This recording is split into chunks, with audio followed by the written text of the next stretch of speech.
We live in a world where it's offensive to preach the gospel of Jesus and to talk about his name. And I'm here to talk about it.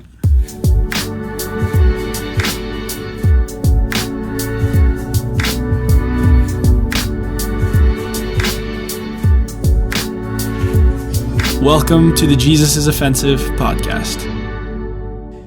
Yo, what's going on, everybody? Welcome back to another episode of the Jesus is Offensive podcast. I'm your host, as always, Taylor Werfelman. And today I have a very special guest with me, my sister, friend. I don't even know, my pray for me when I'm struggling really bad. Would you like to introduce yourself? Yes, what's up, guys? My name's Kelsey. Known the Werfs for a long time. Taylor's an awesome little brother. Super excited to be here to do the podcast with him and just join the Jesus is Offensive crew. Yeah, so she has an amazing story. And I've actually, like we talked about yesterday, I don't think I've ever heard the whole thing. I've heard pieces. Yeah. And spoiler too, I'm sure she'll talk about it more, but Kelsey's also writing a book. I am. It's written. It's written. Yeah, so we're going to be talking about that probably a little bit, and that will go more in depth in her story. But it was funny because I think I knew kind of that you were writing a book, but I just thought, oh, when you come out next, we'll get you on the podcast. Yeah. And then you were like, oh, it's perfect because I have the book, and so I'm stoked. So let's do this. We'll pray, and then I'm just going to let Kelsey take over. It's going to be great. Super excited. Dear God, thank you, Jesus, once again, Lord, for this podcast that you've given me, Lord. I just pray, oh God, that you would open up ears today, Lord. Open ears to just hear what you want to speak to your children, Lord, through Kelsey's amazing testimony, Lord. And it's actually not even Kelsey's testimony. It's your testimony, God. It's what you've done in her, Lord. And to you be all the glory for everything spoken, Lord. And again, I just pray that you would give Kelsey the words, Lord. You would give her just a Holy Spirit flow, God, that everything would just be shared that needs to be shared. And that you would get all glory. In Jesus' name I pray. Amen. Awesome. Well, I guess let's start at the beginning where everything starts. Tell me about, maybe give us like a little bit of a snapshot of who you are, where you're from, maybe kind of your family life / dynamic, and just what growing up looked like, right? Did you grow up Christian? Did you not? Those are just a couple of questions to get us kind of started. But okay. You can start there and just go. Yeah, that sounds great. So I actually grew up in Las Vegas. I was born and raised in Las Vegas. Okay. I am the middle child of 3 girls. Wow. Actually that alone speaks to, you can tell a little bit about someone's personality with their order of birth, right? But in the early years of my life, my dad was actually a stage manager for a lot of really famous celebrities. He would tour with people like Michael Jackson, Reba McEntire. What? I didn't know that. That's crazy. Yeah. Stage managing. Stage managing. Okay. So like setting up the stages, putting up the lights, like a lot of this kind of setup. Yeah. But he would do all of that and run the background for a lot of these big stars. Okay. So throughout my early childhood, he was gone doing that a lot. Okay. And us 3 girls were home alone with mom. And it was just a pretty quiet early years. It was, he came home so rarely though that I didn't remember him a lot of the time. Really? I would hear stories. That often? Yeah, I would hear stories that like he'd pick me up and I would cry. You know, he's 6'4", hairy guy. So that's where you got your height from. Yeah. Okay. That makes sense. And he would pick me up and I would scream and cry because I just didn't know who he was. Yeah. So, that's crazy. That's sad. Yeah. So after my little sister was born, he decided to come home full time. Mm-hmm. And he brought with him a lot of these dynamics of himself that he had picked up on the road. You know, he had some drinking habits, some drug habits, things like that. Yeah. He'd also been raised in a pretty violent household, so he had a lot of anger inside of him. For sure. Generational curses. 100%. Yeah. His dad had actually put him out when he was like 14 or 15. Really? And he was like a hippie in a van. Put him out meaning like kicked him out of the house? Kicked him out of the house. Wow, yeah, that's they grew crazy. up in Tennessee. Oh, really? And yeah, he just, they would fight so much that he put him out when he was super young. Okay. And he lived in a van and he traveled across the country and then somehow he ended up doing the stage managing. Normally how the art stuff happens. You know what's also funny is he did You know the Guinness Book of World Records? Yeah. So the guy who who still holds the record for the highest tightrope walking. Yeah. My dad was like his right-hand man. So like they would do the tightrope over like the Grand Canyon. Yeah, yeah. And my dad would stand on the other end and like wait for him to go. That's so random. I didn't know that. I know, that's crazy. He was just the guy being like, "You're doing good. Yeah, come on. Yeah. That's crazy.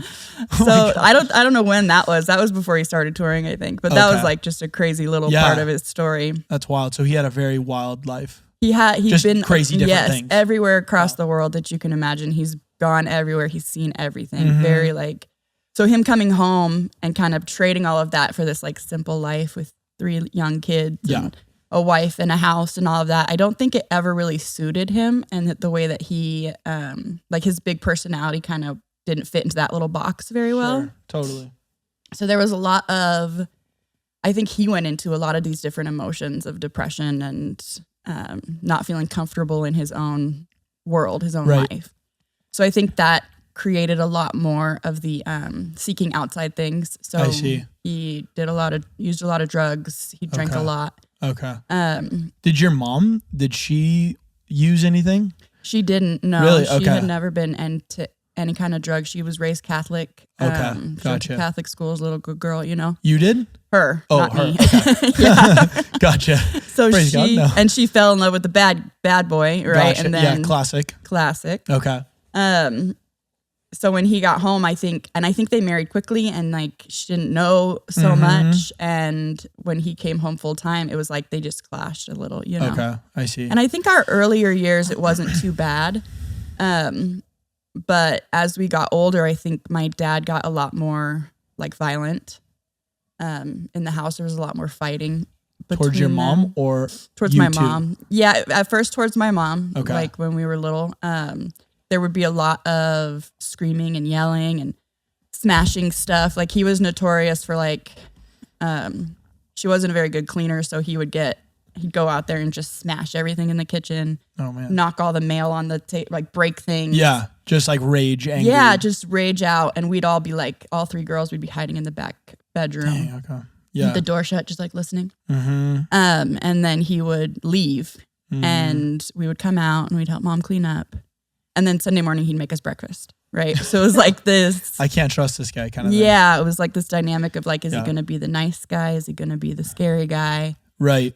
But when he was the nice guy, he was so amazing. You know, he was funny. He had stories. He played the guitar, and you could just like capture anybody with his songs. And for sure, he just had this really great dynamic about Seems like him. that's how a lot of people are that have the like dual personality. There's like one side of them, or not even dual personality, but just demons. It's like, oh yeah, there's one side of them that's like so loving and just like draws you in and like so interesting, and then there's another side that's and it like super violent, and it puts you in a place like you said where it's like you're walking on eggshells all the time. Right. You don't know who you're gonna like get. Right, and it creates this desperation. scary. You just want the nice guy all the time, and so you become the person that you think he wants you to be. Okay. Right, so like I see. spent a lot of my childhood trying to be like perfect, and trying to meet every need that he had, or listen when he called or whatever. Yeah, and it just was never. You could never see it through, right? Totally. Because its problem was not me. But as a young kid, I didn't realize that, right? Yeah. So eventually, he went to work for my uncle. Eventually, he got fired from that job. He lost his temper. I don't really know what it was, but he couldn't find work. So he was home. And my mom started working, and she started working as a change girl in a casino. What's a change girl? I'm sorry. So if you like are in a high roller room, or if you're gambling at the machine and you are like trying to put money in and then you run out of money, or if you need different size bills or you need quarters instead. She's like the runner that goes over. She walks around with this like tray. I see. Yep. I remember she has that. the different money. Like if you only have 100 and you want to play 20. Got it. She has the change. I've seen those. Okay. Got it. Yeah. So she did that, and she worked the graveyard shift. So she'd leave at like 4 p.m. Did she work on the strip? No, Vegas, it was called Sam's Town. It was like not on Okay. the strip. It was like this like downtown Las Vegas. Gotcha. Little more hood. So she would go to work at 4 p.m, get home like 2 a.m, and then sleep all the way through. Yeah. So we'd get up for school on our own. We'd get home from school, and she would be leaving, and dad would just be home. Yeah. And that opened up the world for her, where she started like seeking relief through gambling. So she Okay. started gambling after work. Uh-huh. So then she'd be gone like Oh my for goodness. hours. So she's Yeah, so she's like in the root, like Dang, in the yeah. belly of the beast of what her for addiction sure. became. Yeah. And that created even more conflict between them.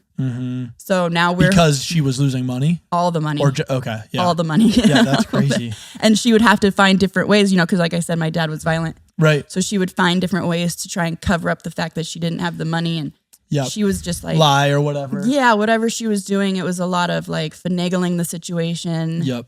And that wasn't always working. And then he would figure it out and he'd get upset and then they would fight again. And it was just this constant like chaos. Yeah. And so we'd be home with him. She'd be gone all the time, and then, even the gambling would get so out of control, like 3 hours, because there's slot machines at the grocery store Right. in Las Vegas. So Right. she'd go to the grocery store and be gone for 3 hours. Oh my gosh. Take us with her. So she was like hooked. Like she was very yeah, addicted. it was pretty bad. Wait, does addiction run in your family like before them? Because I mean that both sounds like very like addictive personalities. Like just knowing what ends up happening in your story, is that something that's been before your parents, you think, or? Well, I know that I had a couple of grandparents who were like addicted to food. They were very, very large people. Gotcha. And I think my grandpa on my dad's side was also, and even my grandpa on my mom's side had some, a little behavior stuff. I wouldn't ever say that I knew that for sure. Okay. That I know for sure they were addicted to anything. Yeah, addicted. But there are signs For of sure. it. Yeah. Okay.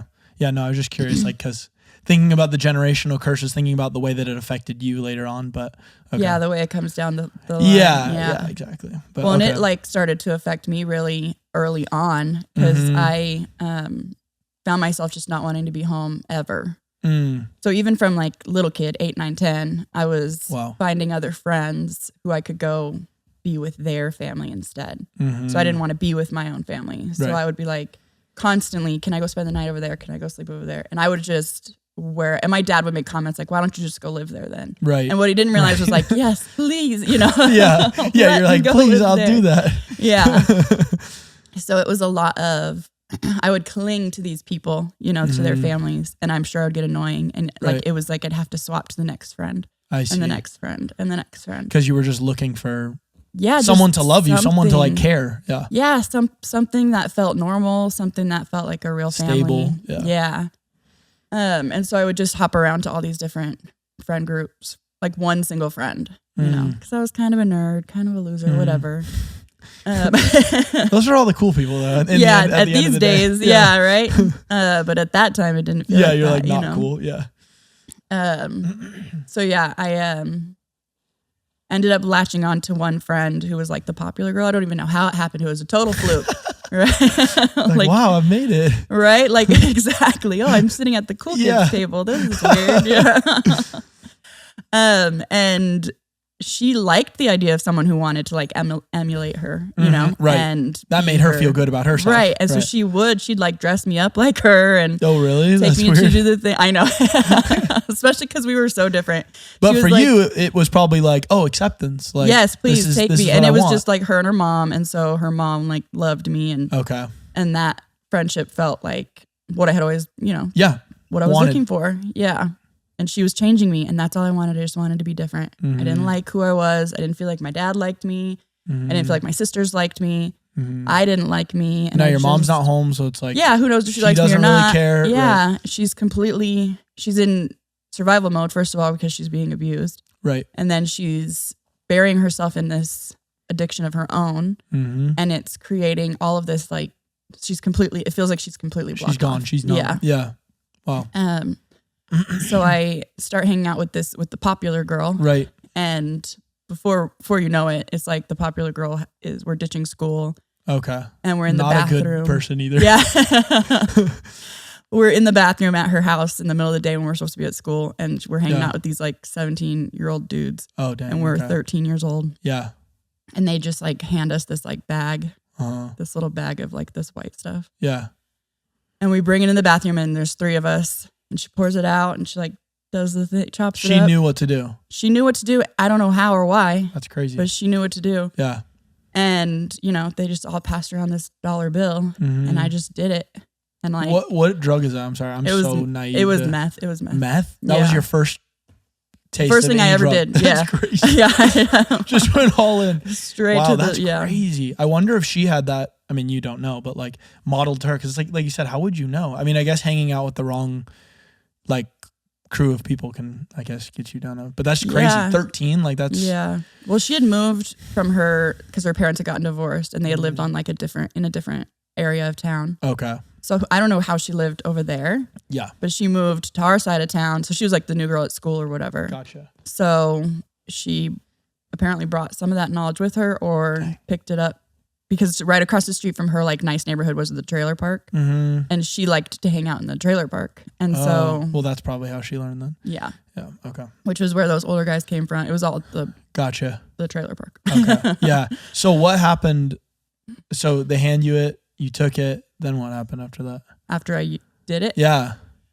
I mean, you probably freaked out, right? Or like, what was the? Well, I mean, I guess to get descriptive, like it burns, right? So like you feel it going down. Okay. It burns all the way down. And then it's just like this rush kind of happens. It's like almost your whole body feels like energy. Yeah. Almost, for lack of a better term. For lack of a better term. Yeah. It's like electricity almost. And it was like immediately I just felt like none of these problems that I had in my brain all the time. I see. They all just like went away. Numbed you out. Yeah, it was like instantly. I forgot that I hated myself. I forgot that my dad was a addict. Rager, you know. Right. I forgot that my mom was gambling all the money. I was just there in that moment. And so it was like I chased that feeling. Yeah. That feeling was like that felt good. Yeah, it felt like nothing. Right. And that was what I always what you wanted. Wow. Yeah. So I jumped into that pretty quickly, you know, and it's, you know, you're in Las Vegas. It's easy to jump into that. Oh, for sure. Yeah. Like all the rumors you hear, they're true. Right? All the like inner city stuff. I mean, I've only been to Las Vegas for like a couple of like days and I've seen really nasty stuff. And I was going to say too, just to interrupt, is like, it's so interesting knowing what we know about the devil. Like he has this stuff going on in your life at home. And then he brings in this friend who gives you that popularity, who gives you that love that you're looking for. And then she offers you this thing that, just like all sin, makes you feel like, oh, this is so helpful, like at first. And you just see that, like, you see that again and again with everybody who falls into sin. It's like, it comes from a core root need of like, you have lack, you're hurt, you find someone who loves you, they offer this thing in good faith. You're like, oh, this is my friend. And now you're hooked on this thing that you think makes you feel better in the moment. But I'm sure as the story goes on, it's not the, you know, not the end all be all of answers, right? So how do you so she gives you that happens. Do you start chasing this now after? I wouldn't call it chasing because like I said, it's easy, you know? So it's not something that I had to like search for. It felt like it just came to me all of a sudden. I see. Okay. And you just meet the right friends and you connect with the right people and they're all too willing to like get a 13, 14-year-old girl hooked, you know? Yeah. And, you know, through the progression of the meth addiction, there's other things, you know, I'm smoking weed, things like taking pills, like acid, ketamine, like whatever, all the different things that you could think of. Yeah. I've tried all of it, and I tried all of it in my teenage years. Like I did whatever anybody had. Wow. Really young, because it was like instantly, and it's like you said, it's like that addiction, that generational curse. It's that thing that's like built into you that you have to be so careful what you introduce. That's what I was going to say. You don't even realize when it's coming in, and now you're hooked on it and you can't get rid of it. Yeah, and you're chasing that first feeling. Yeah. You're chasing that first feeling of like nothingness or relief or strength, confidence, whatever. You're chasing it all the time. And you'll look for it in whatever place that you can. Maybe I should be speaking for myself. Like I would look for it. Yeah, no, I mean, in whatever place I could. Yeah. And I would find it, you know, in all of the things. For sure. And then I would find it in like the new friends that I would make. So like you know, I obviously with these behaviors, my school life suffered. I was angry. I was an angry kid. I fought a lot, got in a lot of fights at school. Ditched all the time. I was always in trouble at school, in high school. And would you say those problems are coming from the drugs, or more so still from that root hurt of like, now you're kind of just a nomad. You're trying to find your place. You're trying to find people that love you, care about you, real family life. Like, were those, you know what I'm saying? Like, was that happening at school? Like you ditching and you getting angry, coming from that or coming from the drugs? I think it's a mixture of both. Okay. I think there was a little bit of both. There was a little bit of, there was also, you know, added in the element. I think my dad could tell that I was starting to use drugs. Okay. I think it was pretty obvious because, you know, an addict can spot an addict. Sure. If I see somebody high on the street, I know they're high. Right. Oh, and wow. so I Okay. think that, and so a lot of his aggression started to shift towards me. I see. He started to bring a lot of that like tough love per se onto me, and that like anger and aggression and stuff. So now I'm even more not wanting to be at home. Right. Now I'm angry too. Now I also have this drug and I have this group of people. And so it's just this constant, like, it's this cycle of. Now you're just live and to, let live kind of thing. Yeah, none of it mattered. None of it mattered. It was like, I hate myself. They hate me. I hate them. Like, it was just so Cool, much. yeah. Like, whatever. What Right. difference does it make, you know, if I just keep going in the same direction? And so I did. I just kept going in that same direction. And I got kicked out of high school, like in the middle of my sophomore year, for fighting. I got in a fight and I missed. I was going to punch a girl and I punched a teacher. Oh my God. The teacher was trying to break us Nice up. miss. Yeah. Expelled. Yeah. And how old were you, did you say? 15. It was okay. sophomore year. Okay. And I was already like hardcore deep into, and I had a reputation that preceded me. So when I switched from that school to the next school, They already knew what they were getting. they already knew. I had a behavioral contract as soon as I walked in. And as soon as I walked in, I met some seniors who had a car, and one of them had his own place because his parents, like, in the trailer park, of course. Yeah, right. Hey, still your own place. Still right? his own place.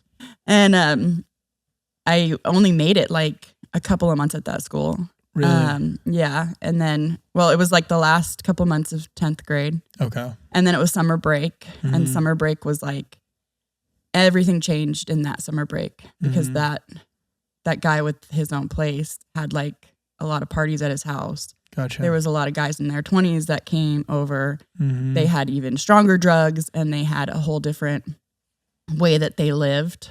That was a little bit more chaotic, a bit more chaotic. Yeah. And they like accepted me and brought me into the fold, but their stuff was like different than the little high school trailer park stuff. Gotcha. It was like legit Yeah. crime and violence Yep. and anarchy and all of that. But they brought me in and they liked me and they adopted me. And so Right. I was like, So it's like, it's like the rejection thing is like, totally. I mean, we know from helping other people, but it's like rejection is like the strongest root that can pull in all the branches start growing out of, right? Like you just feel the 100%. acceptance. You're like, yeah, I know there's some red flags here. I mean, Right. that's even why people get into like these horrible dating relationships or even marriages, because there's red flags, but that person, even if it's just for a short bit of time, it fills that, he's hole. meeting a need. Yeah, Exactly. Yeah. And then that need, once that need is met, you're like, I don't want to give that up. Right. Totally. I don't want to feel the way I felt even before. if he's doing this or this, it's like, well, but I still need this. Right. I need from that, that person. part of him. Yeah. Wow. Which I definitely have experience with those kinds of relationships. Yeah. They should have all been painted red, you know? Yeah, right. You're like, I didn't see enough red. Yeah. It was like, let's just. Yeah. Yeah. So that chaos kind of shifted to where like I accelerated, you know, my maturity level accelerated even faster. So by the time I got back to my junior year, I dropped out on the third day. Oh, you know, wow. I was like, school's not necessary. I don't need to be here. Everybody here knows who I am. They all know what I'm doing. Yeah. There's too many rumors flying around, you know, because, you know, it's just stories. Things Totally. happen. Vegas is a small town. You Yeah. think it's this huge thing. It's a small town. Really? Yeah. Everyone kind of knows everything. Yeah, on each side. Like Vegas is like a grid. And so Okay. if you're on East Las Vegas or whatever, Yeah. everyone in that little section is kind of Gotcha. connected somehow. Okay. So yeah, I dropped out on the third day of school and I just went straight into this like, Wow. don't even know what to describe it. I feel like at that point I went into this like really deep depression where I was, self-harming.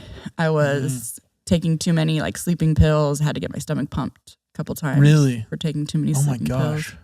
And I don't really look at it. Maybe I was, but in my brain I was like, I just wanted to go to sleep. I was so stimulated, all the drugs, all the time. And so once in a while I just wanted to sleep, and I would take the Tylenol PM or whatever it was and try to knock out, and it wouldn't work. So I'd take more and more and more. Is it because, sorry, and this is just a personal question, but like, is it because do drugs not allow you to go to sleep? Like when you're getting high all the time, it stops you from being able to like enter into. Yeah, correct. Yeah. Okay, gotcha. Yeah, Gotcha. It keeps you awake. Meth at least keeps you awake. There's other drugs that do other things, but. Okay. And is that what meth was one of the things that you were? That was my primary. Okay. Yeah. Gotcha. They call it a drug of choice. So that was like the one I had every day. Okay. And the other ones were like every once in a while, Wow. Yeah. So when you're, so you get into this group, right? There's anarchy. It's a little more serious. Were they also doing like sexual stuff, or was it mainly just drugs, violence, robbing, that kind of thing? I mean, people would hook up with each other. Yeah. But I wasn't really looking at it as like sexual stuff. Okay. Like there was some, little couples here, whatever. I was like seeing one, and then he dumped me for the other girl, and like stuff like that. Yeah. I had like the biggest crush on one of these like older guys. Yeah.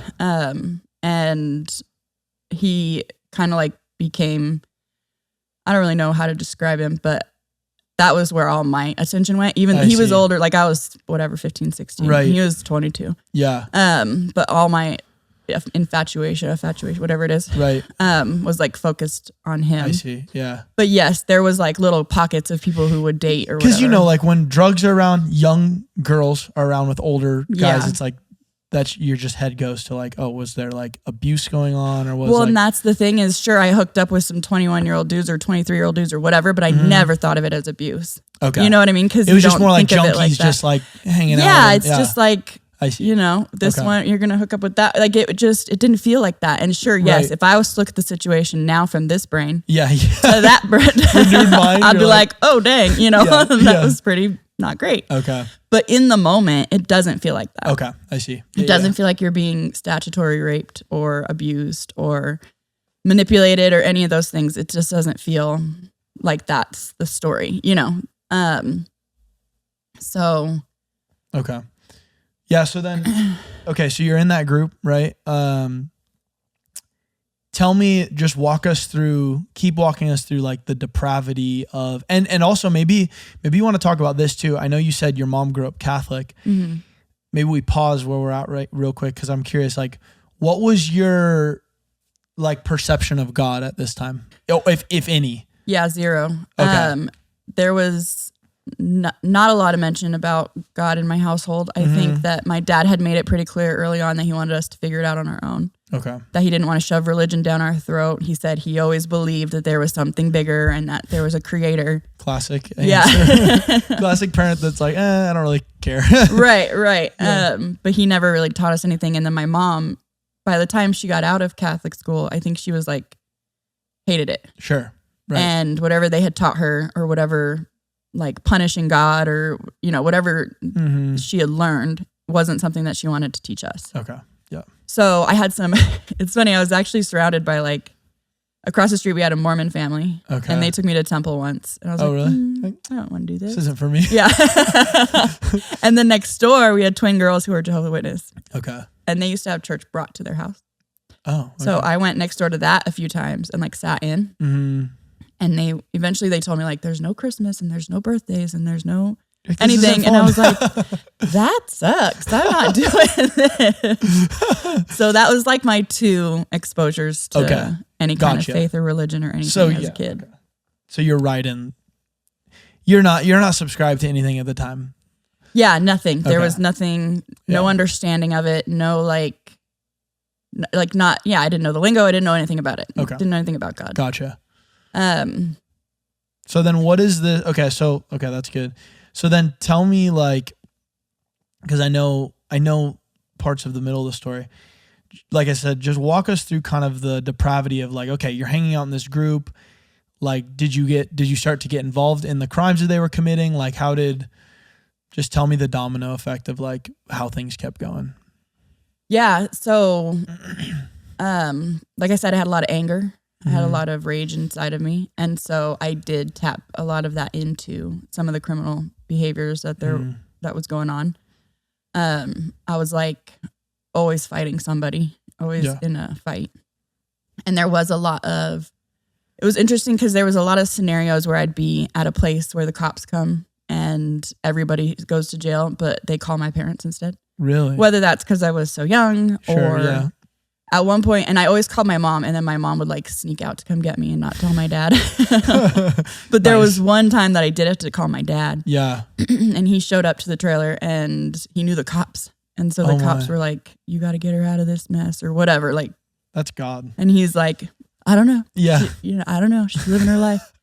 And he actually picked me up from there. And I remember him driving me to like, it was like, I don't know if it was I don't want to call it an orphanage. That feels like too big of a title. Sure. But it was like a shelter for troubled youth or something. Yeah. And he left you there? Dropped me off and drove away. Yeah. Oh he came back and got me. But it was like, that's still enough to like make the rejection even deeper. Like, dang. He was like, get out of the car. Yeah. Wow. That's crazy. So there was a lot of, there was a lot. And somehow I managed to slide through any real consequences all through my teenage years, regardless of how many times I'd been pulled over. And I mean, meth lab raids. I mean, and never anything. No juvie, no. Once I got a ticket and I had to go to a juvenile court. And I don't remember, it was a fine and some community service or something. Wow. That's crazy. But no juvie, nothing. And I mean, real crimes that I had been caught at. And so somehow I managed to get through all of that. Wow. There was even a time that they raided the house I was at, and these cops came in. Because of drugs? Like they traced it there? Okay. Yeah. They came in and they had pillowcases and zip ties, and they put pillowcases over all of our heads. No way. And like zip tied us instead of like handcuffs. Uh-huh. And they just let me go from there too. What? I know. It's like so they crazy. Didn't zip tie you? No, they did. Oh, they did, but they were like, you can. But I was a minor and they let me go. And I think crazy. Maybe juvenile crimes are like, I have no idea. They don't want to deal with it. But I mean, I don't know. I've had friends that told me like stories about getting busted underage, and like they definitely had to do stuff. You know what I mean? So like, I was very surprised. I got pulled over in a stolen car. I wasn't driving, but it was a stolen car, and then the trunk was full of stolen property, and then it was full of like drug paraphernalia and syringes and like all this really crazy stuff. And the cops let me go from there too. Left me on the side of the road. Just left you there? Didn't even. So like, are the cops in Vegas as shady as the criminals? Right. I don't know.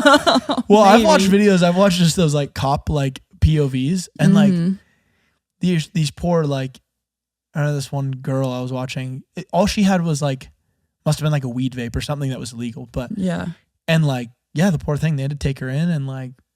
Yeah, it was not good. Like she actually had to pay the like consequence. Like so just to hear, and that girl was like devastated in the video. Like I was gonna turn 18 next week or whatever it was. Like to hear that you had that many times that nothing happened is crazy. It is. It's crazy, and I'm not really sure. Like, remember I said my dad knew the cops, so I don't know if like there was that kind of thing. They saw your name, they're like, yeah, we don't want to mess with,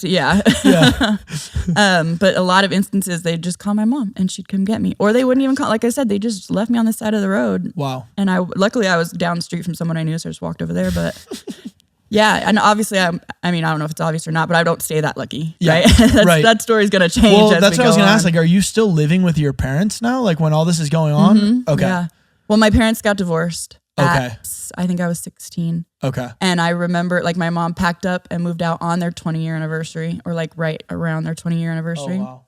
And she moved my little sister and I into this little apartment. And I went outside to like tell my dad bye or whatever. And he's like, this is your fault. She's doing this because of you.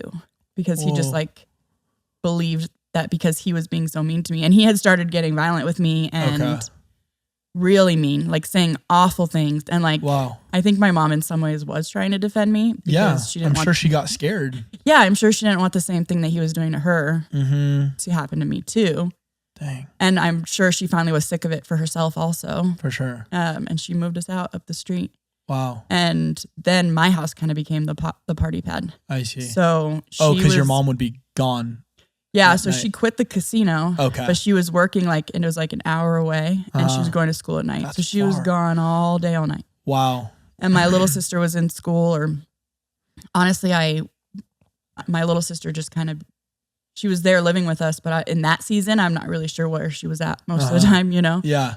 Wow. So my house kind of became the hub for all the activity and for all the insanity and for all the people. And we moved from the apartment to another house, and it all followed us. And then we moved from that house to a third house. And wow. And we would move some of my friends in, some of these older guys that didn't have anywhere to go. They'd come live on the couch or whatever. Yep. Drug dealers. That's crazy. Just all kinds. My boyfriend, I'm 17, my boyfriend's 22, and he's living at the house. And I mean, so obviously, okay, your mom was gone a lot, but like she obviously could see what was going on at times, right? Yeah, I think so. Was she just like, whatever? I don't know. I obviously don't want to speak negatively about my mom. I think that she had a lot going on in her own mind. Right. She describes it as like feeling numb at that point, like stepping out of this life and into this other world. And I think in some ways she thought she was protecting me by letting it all happen at home. Sure. There was some like backstory with some sexual abuse that did happen in my life that I had shared with her. And I think she kind of wanted to, she thought I was going to run away or I was going to get stolen or something. Right. I don't know. Yeah. Because it was so much chaos all the time. Right. I was going to say she's dealing also with all of her own stuff. So it's like she just can't hold it all together. Yeah, she just kind of numbed out or something. I'm not sure. Yeah. Like her gambling got worse during this season. And I know that a lot of my friends would feed that habit. They'd give her money. They'd take her gambling. Whatever. So I think there was some of that mixed into it too. Because like you don't have to be addicted to drugs to let an addiction completely destroy you. You know, or to take away your inhibitions and your moral grounding and all of that. You could be addicted to anything. And if that is the most important thing to you, of no fault of your own sometimes, then that you'll let everything else fall to the wayside to make sure that one thing is met, that one need. For sure. Yeah. You start chasing that. Yeah. And that's what I think that was her reprieve. That was her peace. And I don't fault her for it, but I do see the things that could have been different. Yeah. But I obviously don't blame her for my addiction or any of that. Totally. It's just a long line of just depravity that you see, right? Like she had hurts from your dad, and then you have hurts from your dad and your mom now. And it's just this is how the devil works. You know what I mean? And now she's caught up in what she's caught up in, you're caught up in what you're caught up in, and neither one of you can worry about what's going on in the others because you got your own stuff going on. Well, and that's why I think my little sister just kind of fell into the background, unfortunately, because we were both trapped in our worlds, and my sister was just kind of, clawing to survive kind of thing. Yeah. And out of everyone during that season, I feel like she's the one who really bore the most, like the hardest of it all. Yeah. Yeah, because she just didn't have anybody looking out for her. Hard. And it's, Wow. That's crazy. Yeah, that's really hard. So when did it finally kind of blow up for you? Because I know eventually you're not living at the house anymore. So what? Okay, so what was the breaking point, right? Because you're doing drugs, you're doing crimes, you're doing illegal activity. Yeah. Like, when did it all kind of like come to a head? Well, eventually I end up, the guy I told you about that I had this like crazy crush on. Yep. Eventually we ended up together-ish. Okay. Yeah. Together enough to the point where I got pregnant and had a baby, and he went to prison. So like right after I got was pregnant, he much older than you or 7 years? Okay. Which isn't a lot now, but it's a lot when you're 15 and he's 23. But at this point I got pregnant at 19. So I was an adult. And he was in a relationship with another girl, and she was pregnant. She was 8 months pregnant when I got. At the same time? Yeah. Oh man, that's rough. And you didn't? I did know. You did know? Yeah. Okay, gotcha. I was I had a Jezebel spirit. Hey, and that's how I think she got it. No. Totally. Oh my gosh. That's how it goes. It's not even. Yeah, it's just real, right? Like that's how life goes when you're looking for love. And I'm a drug addict from 13. Nobody's there to teach me healthy relationships. Yeah, I'm watching my dad beat my mom. I have no example of, I have an uncle who's been married 6 times. I have I just don't have any example of like a healthy relationship. Right. And so to me, what difference does it make? What difference does it make? And it's like, oh, I'm getting love from this guy that I've been looking to. Like, I've wanted that, now I'm getting. I mean, it all goes back to love, really. Yes. It does. You rejection. know what I mean? It goes back to the fear of rejection. If I don't do this, even though he has a girlfriend, he's going to reject me and I'm going to lose the thing I've been dreaming about all these years, you know? Yep. So. Yep. It's all just tricks and lies and Okay. So you have a baby at 19. I have a baby at 19. Okay. I get back on drugs within a few days after he's born. And I did really well during his pregnancy. Not perfect, but I did really well during my pregnancy with him. Yeah. Have the baby. 3 days later, I'm back on drugs. And pretty quickly after that, my mom's coming home from work and I'm leaving in the night to go party or whatever. And then coming back in time for her to go to work and then staying home with the baby during the day. And I'm just a mess. Like the whole thing's a mess. Yep. And then just trying to hold it all together. Yeah.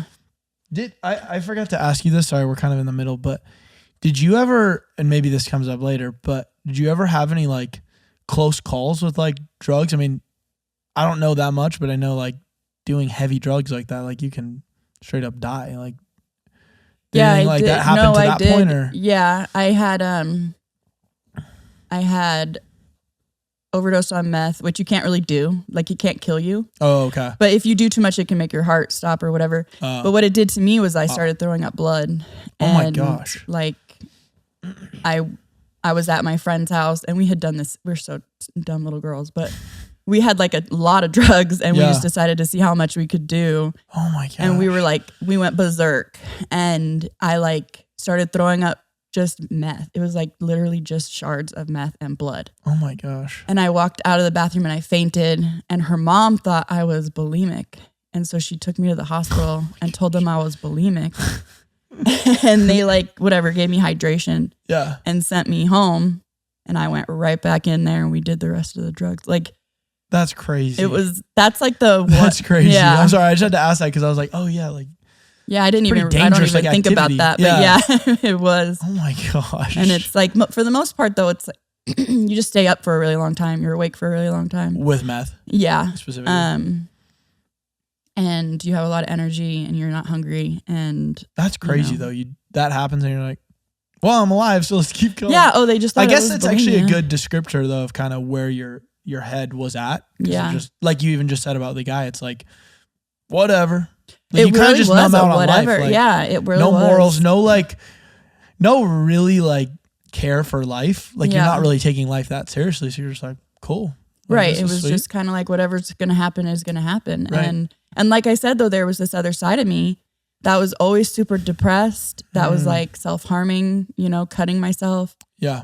That was like, when I wasn't using, I would sleep for days and days and days just in this I was just going to ask, like, is that when you weren't using that you would get depressed? So it's like, and then you would aid it by using drugs or like? I don't know if it was like, yes, when you're coming down from drugs, there's this like thing that happens. It's kind of like that. You just sleep and sleep. Uh-huh.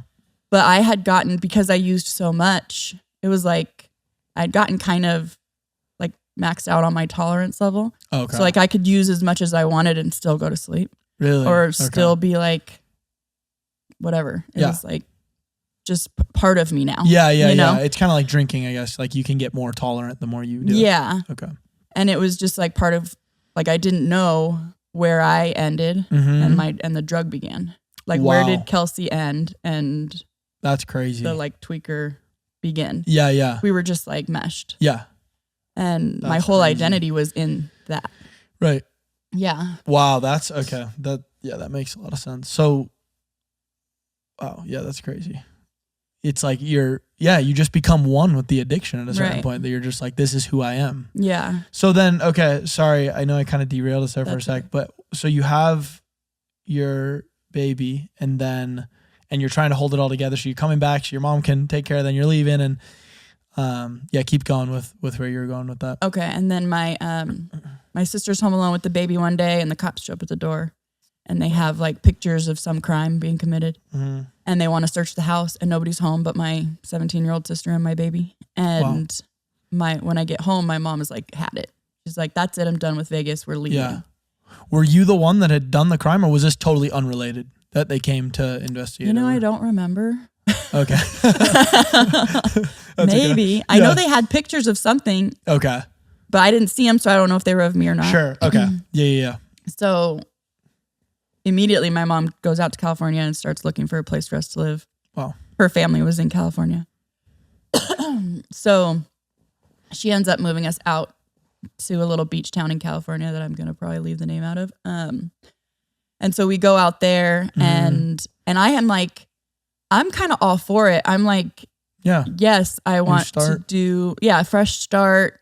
Everybody in Vegas is like, they're dropping like flies at this point. They're going to prison. They're dying. They're being murdered. They're like, it's anarchy, right? All the people are just disappearing like one at a time. Wow, that's crazy. Yeah. And so I'm all for it. And I'm like, I can go there. I can get a job. We can like live by the beach. Everything can be like better. But I'm so like jaded and warped in my brain that I'm like, I can't do it without drugs. So I bring this giant bag of dope with me and we get there and I have this giant bag of dope to like see me through. Yeah. And I do all the things I said I was going to do. I got a job at a hotel. Wow.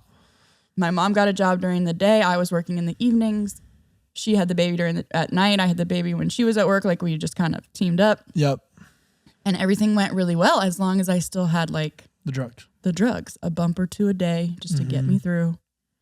Because I knew like if I try to get clean now, I'm going to lose everything. Like everything, I can't. I won't be able to get up. I won't, Yeah. So you were doing less than when you moved, but still doing it. That's what you're saying. Okay. Yeah, it was like becoming, what do you call those? Like a functional addict? Yeah. You have a normal life, but you're like still like hitting it in the background. Yeah, okay. and I'm like 21 at this point. We moved there like right before I turned 21. Okay. So I'm a baby. Yeah, you're super young. That's crazy. And I'm a baby with a toddler and trying to work. Baby with a baby. Yeah. And I get through until the drugs run out. And then I'm like, this is bad. What do I do now? And so I actually got on to like an AOL chat room, which was cool back then. Yeah. And I just type into the chat room, like, I'm looking for this. Does anyone have it? And somebody messaged me who lived in the same town. That's crazy. And was like, I'll meet you. And so I started meeting this guy and he would just bring me what I needed. And then I was still able to maintain a little bit. But then he was like, once he figured out I wasn't a narc or a cop, he was like, do you want to come over and like hang out and meet some people or whatever? And so I agreed. And so we started hanging out and meeting people. And then I just went right back into Same that. thing. Just Yep. Where it just kind of became chaos again. Yeah. I mean, I've heard this so many times. I won't name names here, but you know some of these people. But just, just people that we've helped, like sharing stories of, and even in my own life in a way, is like you think moving will get you away from it, but it's like you can't run away from something that's spiritual. You can't run away from a hole that's inside of you. Right. You know what I mean? Like doesn't matter how far you go, like all that stuff will follow you, and that's interesting. Yeah, that's super interesting. In this season, I'm like, I didn't want to give it up. And I keep wanting to go back to the point that I started so young, 13. My entire life so far was with that's this half your life. Drug. Yeah, I didn't remember anything before 13. Right. And if I did, I didn't like it. Right. So this whole journey had been... Yeah, that's all you knew. That's everything. It was my entire identity, my existence, my best friend. I don't want to give up my best friend. No. And so the lifestyle that comes with it was familiar to me. This regular life, getting up, going to work, taking care of the baby. I was so bored. I was like, this is not good. This is not going to work. Yeah. And so as soon as the like excitement came back, I was all in. And so at that point, that's when things started to get like worse at home. My mom started to figure out that I was using because I would not come home when I was supposed to. I would have her car. She was needing to go to work. She's stuck at home with the baby. I'm gone, gallivanting, whatever I'm doing. And I just remember coming home from that one day and my mom and I are like screaming at each other in the living room and the baby's like crying in the corner. Oh. And that had happened like multiple times by this point. Yeah. And I just remember looking down at him and saying like, I am ruining his life. Like, I'm literally destroying that baby. And so I think subconsciously I chose to leave at that point. Like I left and... Out of guilt almost? Yeah, almost like I could see how what my dad's addiction had affected me and his anger and his behaviors. Yeah. And I didn't want to pass that same thing down to him. Right. I didn't want him to become me. You know, I didn't want him to hate me, but I really didn't want him to become me. Right. So I'm like, the only way to stop that is to get out of here. And so I kind of stopped coming home and moved into this like nomad life of homelessness. Yeah. Which, not like side of the road tent, cardboard sign homeless. Right. But like couch surfing. Yeah. Sleeping wherever anybody would let me. I had just like a backpack or a duffel bag. Like I didn't own anything. Did you have this conversation with your mom? Like, hey, I'm not going to come back? Or it was just like one day you kind of just dipped and then... Yeah, I just dipped. Okay. I didn't have any conversation with her. So I think that left her kind of confused. It put her in a place where she ended up going to the court and taking the guardianship. Okay. And I kind of was just like numb to all of that in a way. My dad ends up driving out to California and is like, when he finds out I'm not coming home and stuff. And I sit down with him and he's like, I think you should come back to Las Vegas with me and get cleaned up and then we'll get the baby. And I was so mad. I'm like, you know what? You've not been my father this whole time. Yeah. You've never been a parent to me. And now all of a sudden you want to show up and save the day. And like, I don't want that. Be the hero. Yeah. And I'm like, you know what? I'll go to rehab when I want to. And I don't need to see you right now. And so I left and it was just a few weeks after that, maybe 2 months, something like that, that I called him for his birthday. I called him to tell him happy birthday. And he was like crying. He started crying. And he said that he had also been using again and that he didn't want to use anymore. And that he thinks that together we could get clean together. Yeah. And we could like build a life for ourselves and we could get my son. And this time I was like, okay, I'm going to do it. I'll come back out. I'll come out there. Wow. And I said, all I have is this stolen car. And I have this skinhead boyfriend that I don't want to leave, you know? Yeah. And so he's like, whatever, bring both, you know? Yeah. And so I asked the boyfriend, he's like, sure, why not? Let's go get clean. And so at this point, we're squatting in this abandoned house and he's gone and I'm waiting for him to come get me. And I just like pass out. I fall asleep. And I don't know how many days are passing or what's going on, but this guy just slams in through the front door and he's like, Kelsey, wake up. Everybody's looking for you, dude. Your dad's dead. And I was like, exactly. I was like, what? Yeah, you're like, am I dreaming? Yeah, like I don't understand what just happened. So I get up, he takes me to a phone. I call my mom and my dad had not shown up for work. They didn't know where he was. They went for a wellness check and he was dead in his house. He'd been dead for several days from a drug-induced cardiac arrest, so from a drug overdose. Oh my gosh. Yeah. That's great. Wow, that's wild.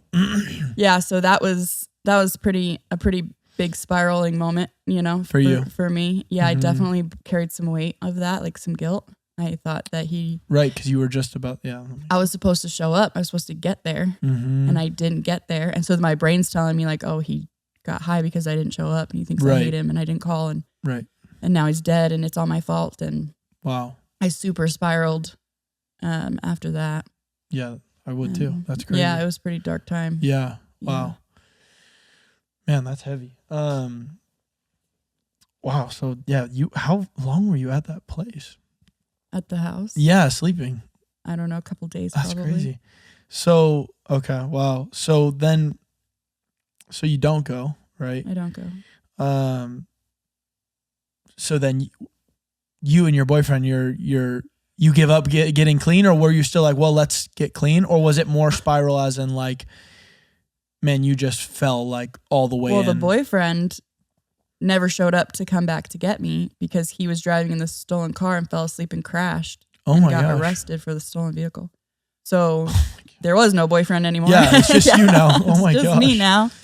And I actually I went into hiding. I was in this abandoned house, like not even the same one. I went and found like a different one or something. And everybody's looking for me because it's time to go to the funeral and nobody can find me. And I'm like, I'm not going. I don't want to go. It's not, this is my fault. I'm not going. Yeah. And eventually somebody found me and she came in and she's like, you're going to hate yourself if you don't go. Like you have to go.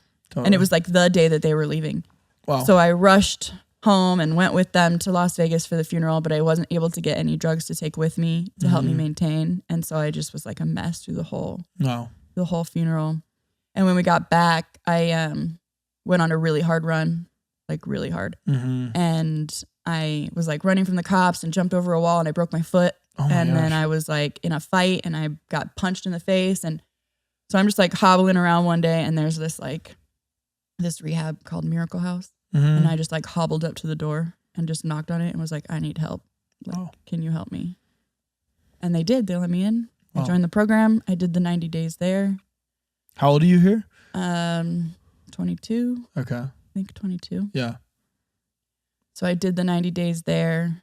I did okay in that program. I really do feel like they taught me a lot of foundational stuff.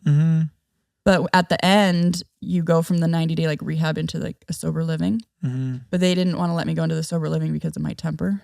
And so they told me I couldn't move in there. So I moved back in with my mom and son. And that didn't work. We just had too much friction and I had too much guilt. And, you know, watching my son and I didn't know his routine and he slept in the room with my mom and it was just too hard for me. And so I made it like 3 months and then I relapsed again. And then that time my mom like kicked me out.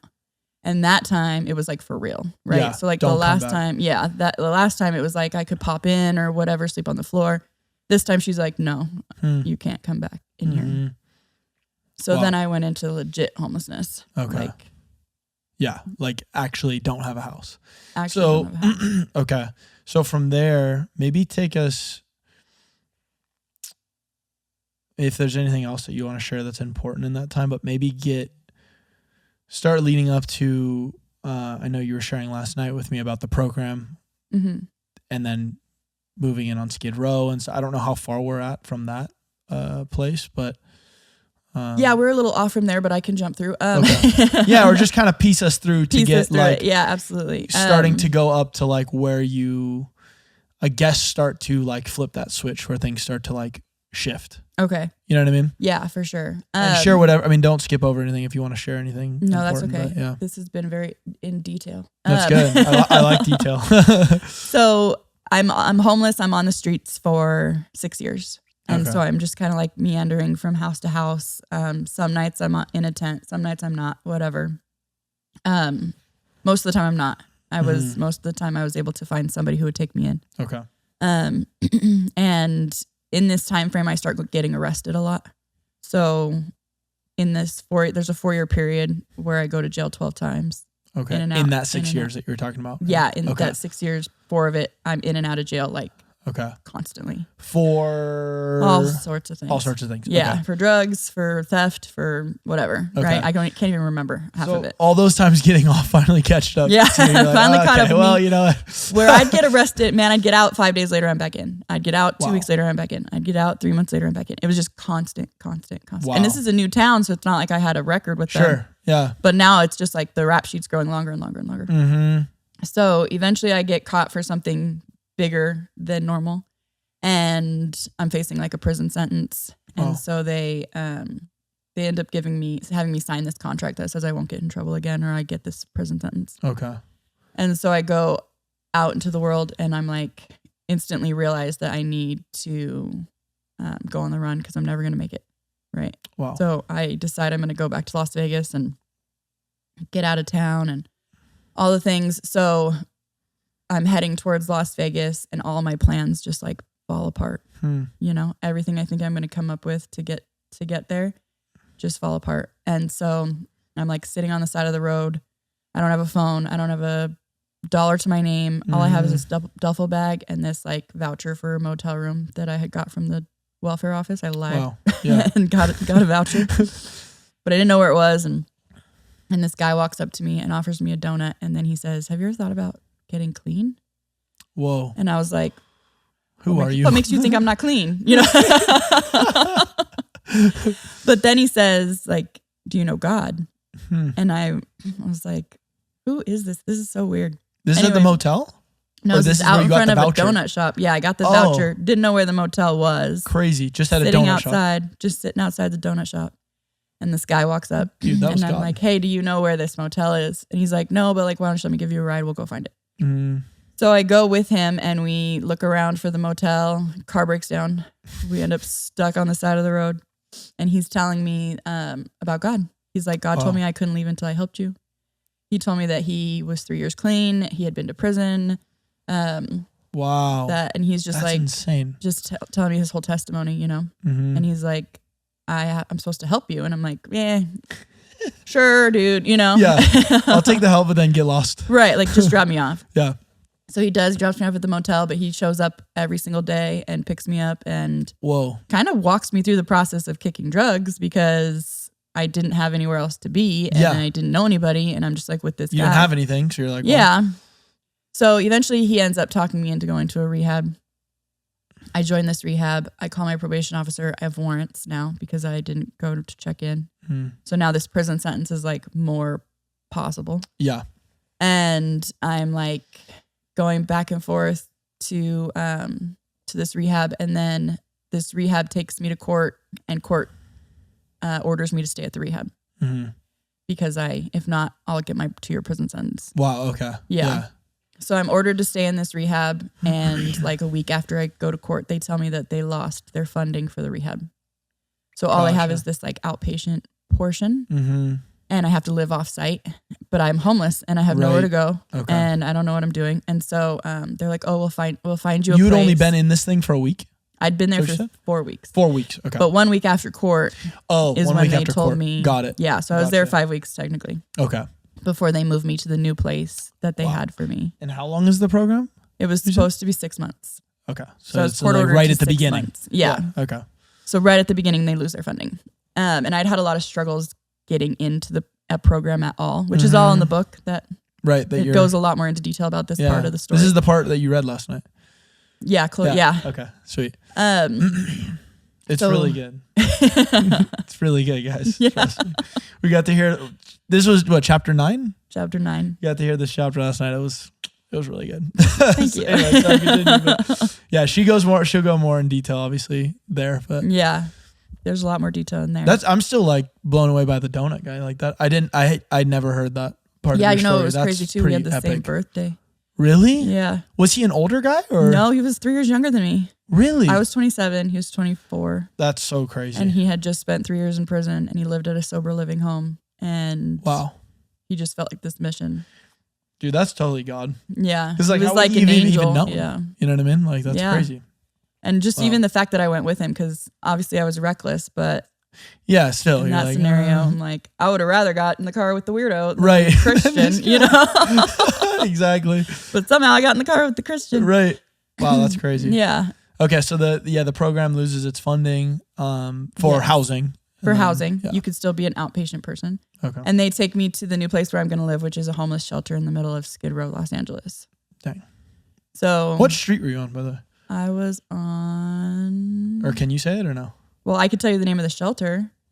Oh, sure. That's useful. I don't know where that is, but yeah, I only know the streets. It was San Pedro Street. Oh, yeah. Okay, gotcha. Where all the shelters are. The right exit. There. Yeah. For the 10, right? Or is it the 105 or whatever No, it's the 10. Yeah, it's like right there. Yeah. Okay. Yeah. Gotcha. Right in the hub, the heart of Okay. Skid Row. Yep. So they check me into a homeless shelter there. Wow. And I have to go back to court, and court orders me. They order me to stay at the homeless shelter on Skid Row. Okay. So now I'm court ordered to stay in the outpatient rehab and on the Skid Row homeless shelter. Okay. And so I spend. And you're like what, 30 here? 27. 27? Okay. Yeah. Gotcha. So I lived on Skid Row for about 6 months. Wow. And what was that like? Maybe for people who don't know this, because I talk to a lot of people that don't actually know even what Skid Row is. Skid Row is, and you could probably summarize it better, but it's a place. It's a jurisdiction of LA, downtown LA, where it's legal to be homeless. That you can actually go set your tent up there and you're chilling. But there's also like 40 missions, or I wouldn't say 40. There's probably 15. Oh, 15. I thought it was. I thought it was like about whatever. But there's a lot of missions where they take in homeless people to try to get them off their feet and give them housing. And this is where Kelsey was, but it's pretty rough. Yeah, right? It's pretty rough. Lots of drug activity, lots of gang activity. And we're talking like 100 people sometimes on like one. Oh, more than that. Like there's, it's 54 blocks in diameter. Yeah. It's more than that now, but at the time it was 54 Oh, blocks. it's gotten bigger. I didn't know that. Yeah, I think it's up to like 68 blocks. Okay. Now. And it's like you said, like a section where you're allowed to have your tent on the side of the road and just live there. Yep. And it operates in its own kind of set of rules and standards. And sure, the cops cruise through, but they don't really stop anybody from doing anything. Right. And you guys, like if you're driving through downtown LA, it's nice, whatever. Then you get down here, hundreds of people all over the street. Like literally it's almost like picture New York, like all the people walking around, but they're all like half naked or they're like, just high dirty, high, whatever. Yeah. Like a lot of it's really mental sad. health. They can't think straight. They're talking to the air. A lot of them think they're children. Like it's just, there's so many demons in that section. And I obviously didn't know that's what I was looking at the time. Right. But when I went back after I had my eyes opened to the demonic world of the demonic and deliverance and whatnot, I could see this whole different, the darkness. You can even feel it. Feel like it. When you're in that area. So heavy. Yeah. And I used to describe it like that. Like it felt like there was just a heavy blanket on me all the time. And I didn't know it was a spiritual oppression at the time until way later. But that's what it feels like. It just feels like there's something heavy on you at all. Totally. And again, for context as well, like this is a place, because I worked down there for like a couple of years. You'll see needles on the ground. You'll see blood. Like, so I just think the dichotomy is crazy. It's like you have trying to get off drugs, but like every day being around like a lot of junkies and people that are like doing all sorts of things down there, which is that's just difficult. Yeah. And like, you know, like the chapter I read last night, I'm standing in this spot where I'm like, I could go either way. Yeah. I could fall into these tents. I could fall into this life, or I could try and go the other direction, and I can let what I'm looking at here be a picture of my future if I don't. Right. You know, that's so true. Cause you're looking at like, this is what could be the end. Right. If I don't like take this opportunity seriously. Right. Wow. That's crazy. And so there was just this, and I don't even want to say that I had this like eye-opening moment where I was like, I want to be clean. You know, I just had this understanding. Like a knowing. Yeah. That like I was looking at prison time. If I didn't go to prison, I was going to end up here. And like my mom knew I was there. My aunt and uncle knew I was there. My sister. Nobody was like, oh God, that's bad. Let's come get you. Like, we got to get you out. Right. Everybody was like, that sucks. You know? Right. You kind of like, did that to yourself. Yeah. And it was true. I did it to myself. Yeah.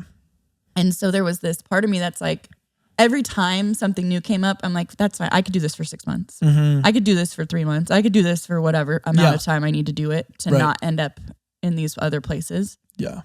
And so I did it for 6 months. And, you know, I managed to like stay clean on Skid Row for 6 months. It's crazy. And not, so crazy. and not like fall into it. And there's some stories in the book where I didn't always stand firm and where there was like some backslide that I had to walk through. Yeah. But for the most part, I walked through that time. Which is epic. Yeah. Yeah. It was like, and I did, again, it's one of those things you don't realize when it's happening, that it's going to be such a huge piece of your story. Right. Such like a, how did Pivotal. I do that? Yeah. How did I do that kind of thing, you know? Yeah. No, for sure. Yeah. So what was, so you get through those 6 months, get us from getting clean to finding God, like post Skid Row, finding God. Okay. Like how does that all kind of come together? So God is like sprinkled everywhere. During these times, people are mentioning him to me all the time, but I don't really understand what anybody's talking about. I don't really feel it that way. Like donut guy, like I don't know. People are like, just have faith, and I'm like, what is that? Yeah, and people are like, just believe in God, and I'm like, who is that? And how am I supposed to just pick it and decide? Okay, I'm going to believe today, right? And my whole life's going to change. You know, like I couldn't get there in my brain. I was like, you guys make no sense. No, for sure. So out from Skid Row, I end up in another program in Orange County. Way nicer. Way nicer. Way nicer. And you're living out there. I'm living out there at this program. Okay, sweet. You're like, man, thanks for looking up. Yeah. And I am required to go to meetings, but my work schedule, I can't get to NA or AA meetings. And so they suggest I go to the Celebrate Recovery meeting, which is a faith-based 12-step. It's like AA, right? But for kind of, but it's for any addiction, any hurt, any habit. You know, you can have any kind of problem and go there. And you can do these. The 12 steps are like based on the Beatitudes and the Sermon on the Mount. Okay. So it's all biblical principles, and it's all. And at this point, you're still like super green to the Christian thing. Yeah. At this point, I'm still like, all right, you know, I'm you're gonna just go. Open for Yeah. And so I am going to this Celebrate Recovery, and during my time at this other program. I have this spiritual experience where I hear God's voice. I have this. Whoa. What was that like? Well, I'm in the middle of like a pretty traumatic experience at this program, which I won't go into detail with it right now. Yeah. But in the moment, I hear a voice that says, this is it. You can stay or you can go, but you have to choose. Whoa. And it was like, I knew that was not me. Yeah. I knew it was not me.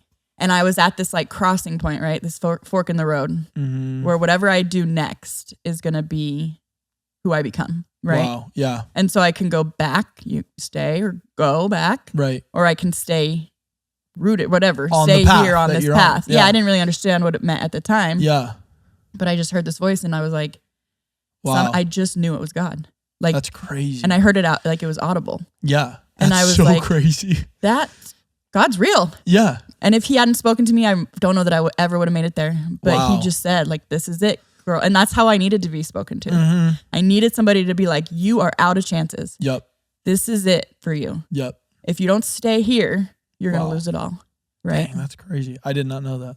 Yeah. So that planted the initial seed of like, okay, there's something out there. There is a God out there. It lit a match. Yeah. Like it turned something on where I was like, I just knew it was God. I don't know how to explain it. Maybe you totally understand just being a spiritual person. Well, obviously, yeah. You just know. If you hear a voice that's not your own and it's not even what you would say to your own self, you're like, okay, that's God. Yeah. Right, exactly. And there was so much more to it.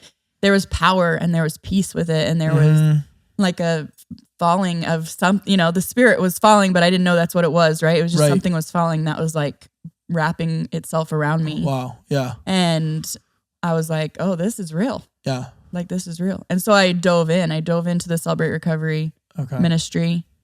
I took the class that they offer. At the end of the class, they asked me to be a leader. So I jumped into the leadership role, which I thought they were nuts. I was like, I had been clean for 2 years by then, but they were like, will you come be a leader for this ministry? And it's a ministry that serves like 150, 200 people every Friday night. And it's people from all different walks of life. And to me, I'm in Orange County. I'm from the hood, right? And I'm like, they're all... You're like, you know who I am. Yeah, right? I'm like, they're all so clean and put together. Yeah. They don't know how dark my life has been and how hard it has been. How am I going to serve anything? Wow. But honestly, like God really equipped me for this role. Or maybe it was just gifts I'd always had inside of me. I'm not sure. But this leadership role, like it saved so many pieces of my life. Like I built friendships through it and I kind of got to step into these responsibilities and things that I had never done and never thought I would do. And through it, it was building like a connection with God. And I was attending church, but more than anything, it was creating a community for me. Right. Which is what I needed at the time. Yeah. Right. So I was being surrounded by people who were supportive and who didn't care about my dirty history. Right. They were like, hey, right. Oh, okay. I see. Yeah. And that probably struck you like, what's up with these people? They're different. Right. Why don't they think I'm bad? Right. Because I always just believed I'm too filthy for God. I'm too tarnished. There's no reason he would want to save me. Like I rebelled against him my whole life. And for me to feel this, like to be saved from this path and then to be set in a position to help other people be saved from their dark path. Right.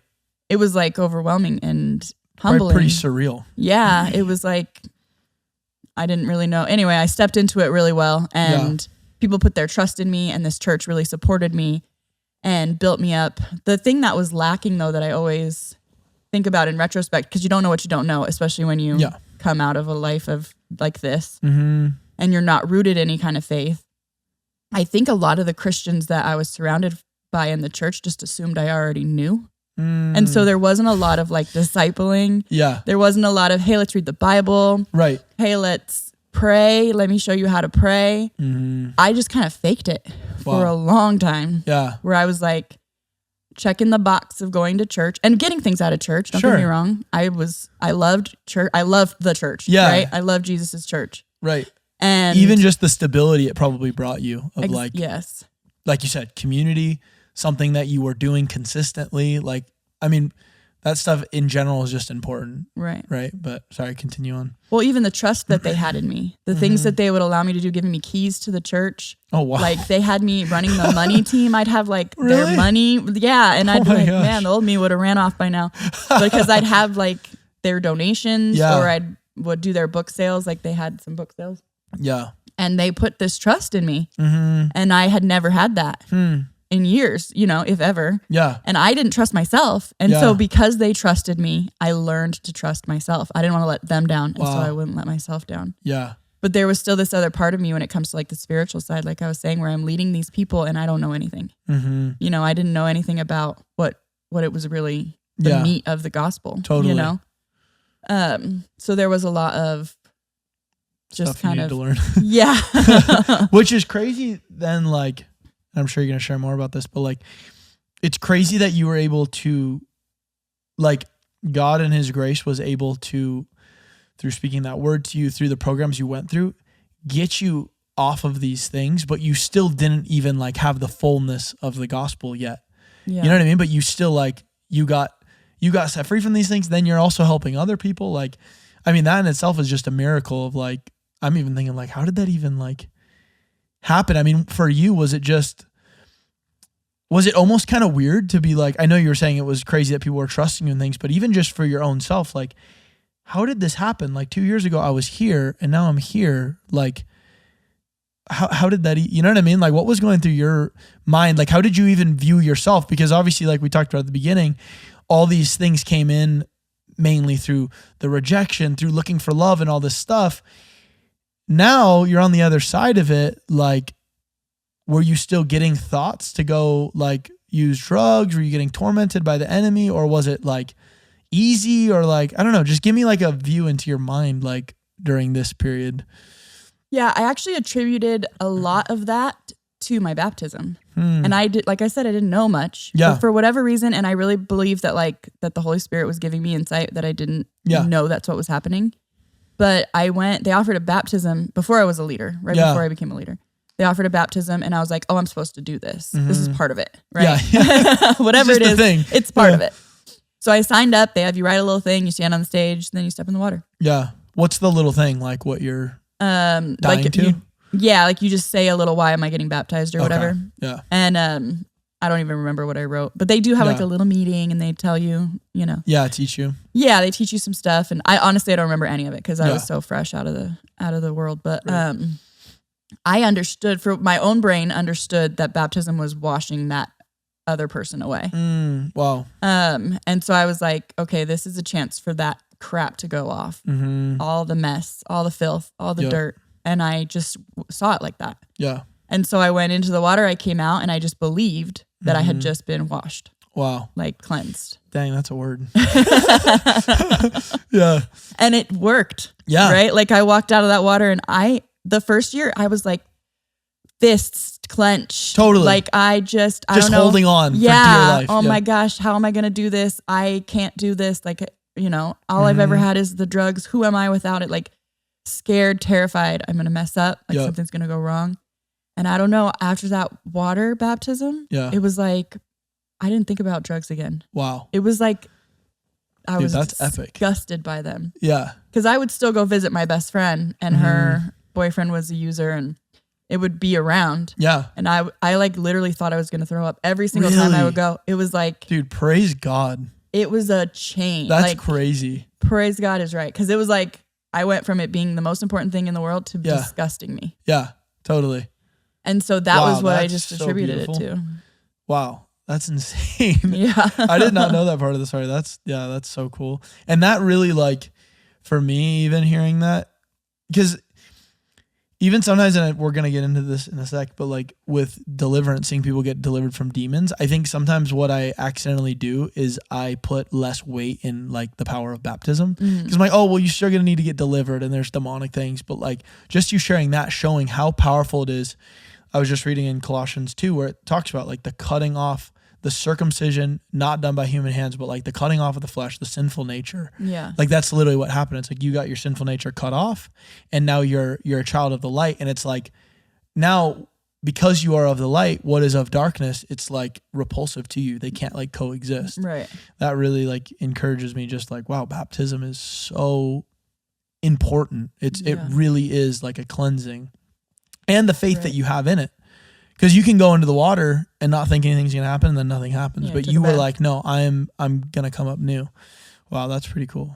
And it was just like my own spiritual understanding. Like I said, from however God put it into my brain, or however I understood. That's just how I understood it. Yeah. And I still, to this day, I'm like, well, no, to this day, I understand it a lot better, obviously. Right. But for a long time, I was like, I don't know if that was right or wrong, because the church will tell you it's an outward expression of an inward feeling. Right.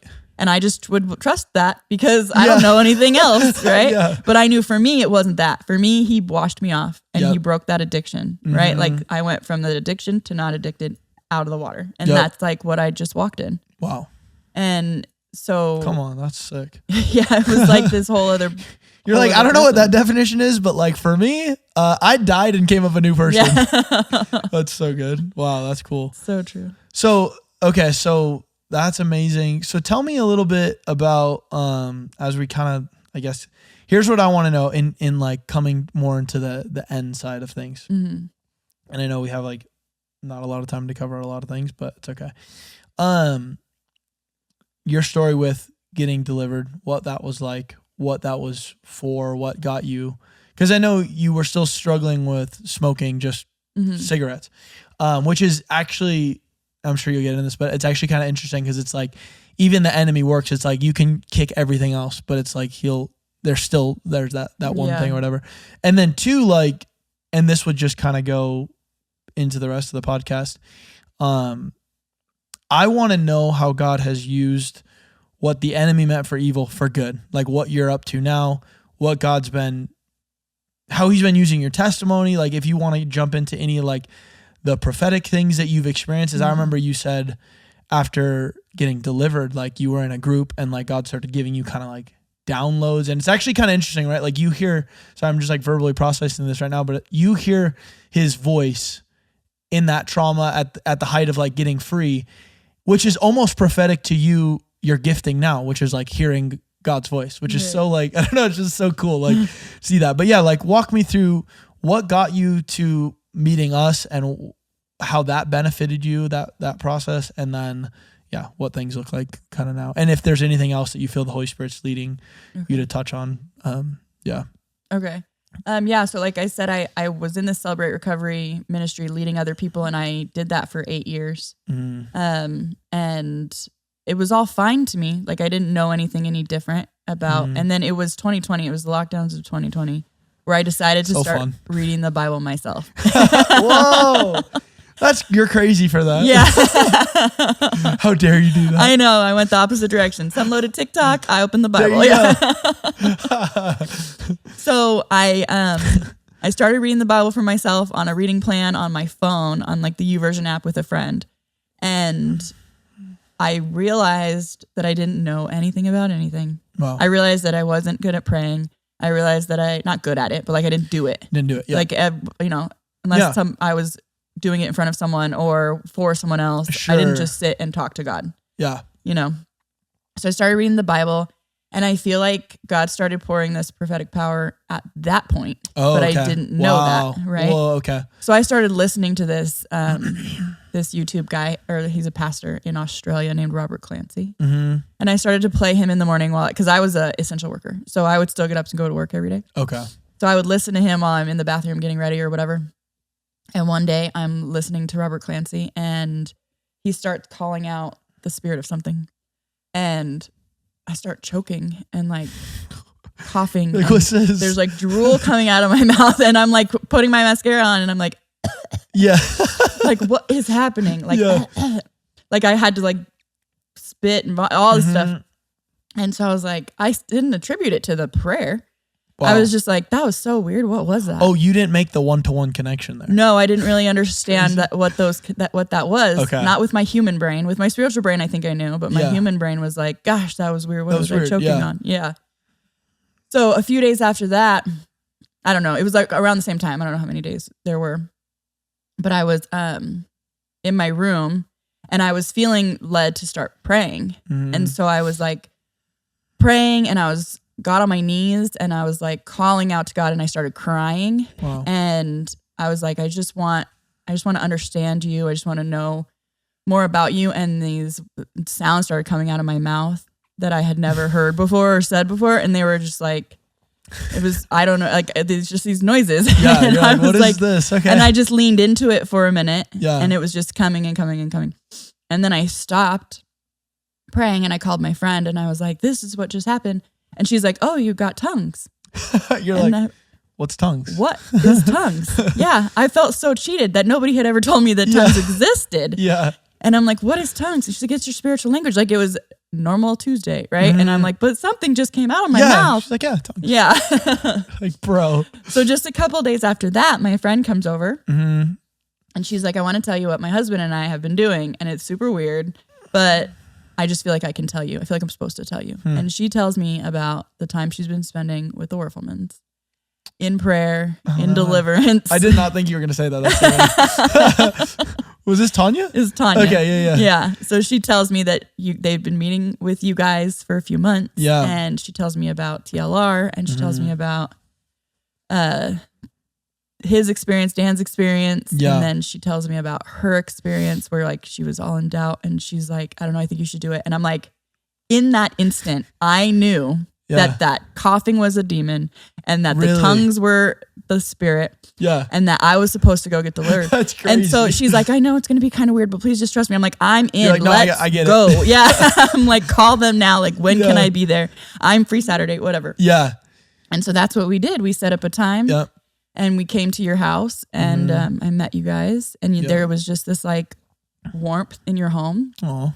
This warmth, this peace, this comfort, you know, where you just like felt cozy, you know, like protected, you know, safe.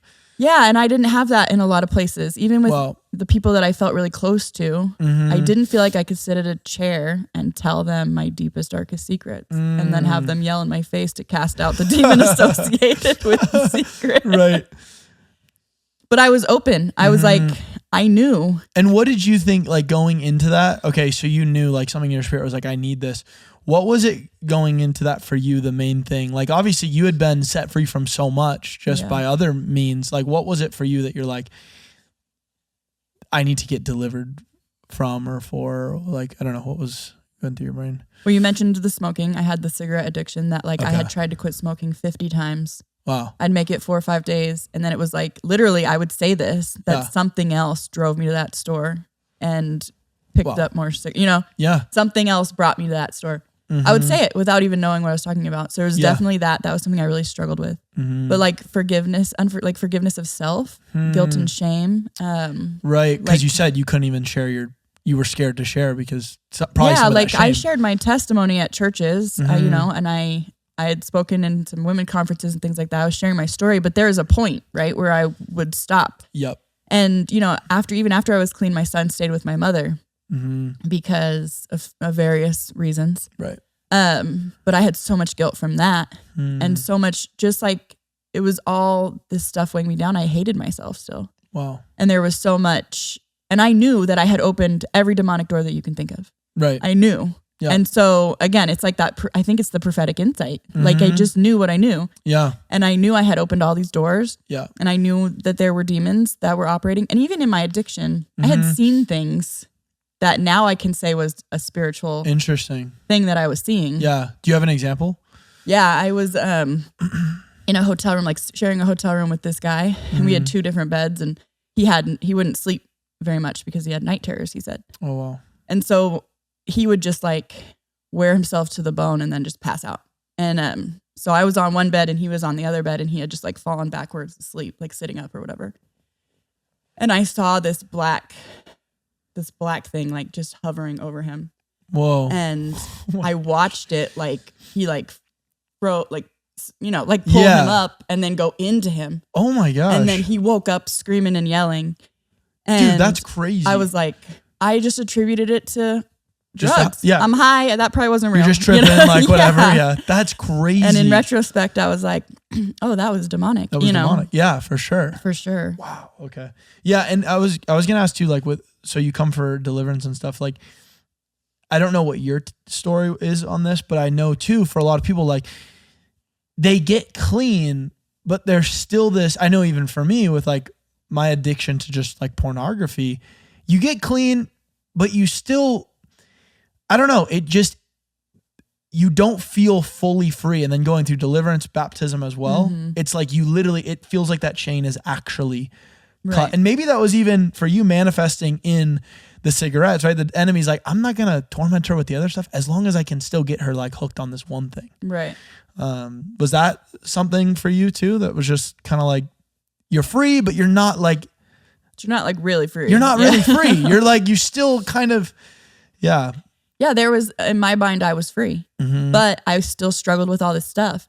And nobody told me, and that's what I always said, nobody told me that everybody's, they've got me standing on a stage and I'm teaching all these people that you can be free and I'm not free. Yeah. Wow. I'm standing up here, I'm leading these step studies with 50 women and I'm teaching them that they can be free and I'm in bondage still. Wow. And I don't realize it to the extent of me thinking, I'm like, maybe this is the extent of free that exists. That is such a good point, because I think I try to tell a lot of people too, it's like you don't have a perception of how much freedom you actually can have because you've, A, obviously you've never experienced it, and B, you don't know anyone else who has. Right. So you just kind of accept they don't tell you. Yeah. Like people aren't telling you they got demons cast out of them. Right. And then when you hear one person be like, even just as simple as like Tanya telling you, oh, I got free from like fear. It's like, what does that even mean? I thought that was something I was just going to deal with my whole life. Like knowing that there's a depth. I mean, I tell people that with the pornography stuff all the time. I'm like, no, like it's one thing to like you said, white knuckle it and like still make it through. And that's awesome. And you're pleasing to God, but you can actually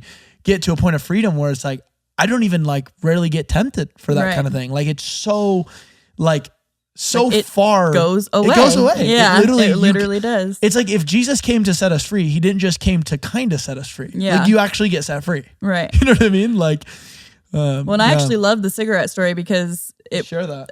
It was the second time I came to your house. I think I went 3 sessions or whatever. Yeah. And it was the weirdest thing I'd ever experienced. And that's saying a lot. Remember you're like, this is weird. This is weird. What's happening? This is weird. Yeah. But I think your mom called out tobacco or nicotine or something silly like that because nothing was working. And so I get home and I'm like, you know what? I'm going to test it. So I pull a cigarette out and I light it and I inhale it. And instantly I get a vision. And this is like my first vision that I knew. Oh, that was your first vision. Wow. Yeah. And it was Jesus and he was handing me a gift. And I took the gift and I spit in his face. Dang. And I put the cigarette out and I threw everything away and I never touched a cigarette again. And it was like that's great. I remember hearing that story. I was like, that's why. At first when my mom's like, yeah, she tested. I was like, why'd she do that? And then she's like, yeah, but she got this vision. I'm like, oh, let's go. Because I didn't know any better. Yeah. And so I'm like, hey, I'm going to see. And I'm like, am I going to throw up? Am I going to be grossed out? Whatever. And then you went off cold turkey and you've never touched it again. Nope. It's like I never smoked. Come on. And you said you were struggling going 4 days. Oh my gosh. That's and crazy. I smoked since I was 14. Wow. And I was like, it was the first thing. The only time I wasn't smoking was when I was in jail. And it was the first thing I would do when I get out of jail. I go straight and with drugs, it's like isn't there that whole thing where you need something like there's like that's why people end up like they switch to lollipops or whatever. I didn't have to do any of that. It was just gone. Dude, come on. Just gone. Thank you, Jesus. Yeah, it was incredible. That's epic. And incredible. Yeah. Wow, that's so cool. Yeah.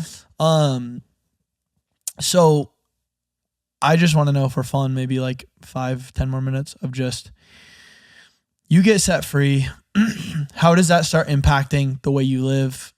Maybe share a little. I'd love to know if you have any cool stories about prophetic things that you've heard from God, they've come true, or just cool things that God has shown you. And then maybe just to conclude, just tell us about like the book and kind of your vision for how you want to help other people, like using your story. Okay. Yeah. Yeah. The prophetic insight started after the deliverance, and it was in the beginning, it was super powerful. Like I didn't know what was happening, and your mom was so supportive and like gentle, like guiding me through it. Yeah. Because I would just look at a person and see these things. That's crazy. And I still have that sometimes, but I feel like I have to look for it now. But at the time it was just overflowing. And so you guys would call me to come over with some of these tougher deliverances, and I'd be able to see some of these things like in visions, in words, whatever it was. Yeah. And it was so like foreign to me, but also felt like something I'd had my whole life. I just didn't know. It was hindered by all the spirits probably. Right. But I also didn't know how to harness it or how to like work with the Holy Spirit on it. Totally.